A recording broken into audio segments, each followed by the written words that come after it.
LLC కాలువ నుంచి వచ్చిన నీటిని ప్యూరిఫై చేసి ప్రజలకు సరఫరా చేస్తామని, ఈ నీటిని వేడి చేసుకుని తాగాలని మున్సిపల్ కమిషనర్ గంగిరెడ్డి సూచించారు. కర్నూలు జిల్లా ఎమ్మిగనూరులో ఆయన సమావేశం నిర్వహించారు. ఈ సందర్భంగా ఎమ్మిగనూరు పట్టణ ప్రజలకు తాగునీటి సమస్య లేకుండా చూస్తామని హామీ ఇచ్చారు. గుడ్ మార్నింగ్ అండి. ఎమ్మిగనూరు ప్రజలకు శుభవార్త విధంగా, ఎందుకంటే మనకు వాటర్ ప్రాబ్లం ఉండింది. ఇన్ని రోజులు 24 అవర్స్ అయింది. మనకు ఎల్ఎల్సీ కెనాల్ ద్వారా వాటర్ సఫిషియెంట్గా మనకు వాటర్ వచ్చింది.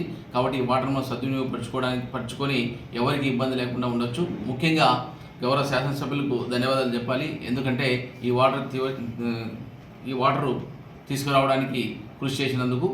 అదేవిధంగా ఈ వాటర్ ఇప్పుడు మనము రెయిన్ వాటర్ కాబట్టి ఈ వాటర్లో సెడిమెంటేషన్ చాలా ఎక్కువగా ఉంటుంది, కలరింగ్ ఎక్కువగా ఉంది. ప్రజలందరూ గమనించాలి.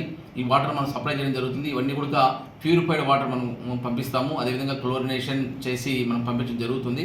కాబట్టి 1 or 2 days కలరింగ్ ఉంటుంది. ప్రజలందరూ గమనించాలి. ఈ వాటర్ను కాచి చల్లార్చుకుని తాగాల్సిందిగా అందరిని రిక్వెస్ట్ చేస్తున్నాను. Thank you. Gangireddy, Emmiganur municipal commissioner.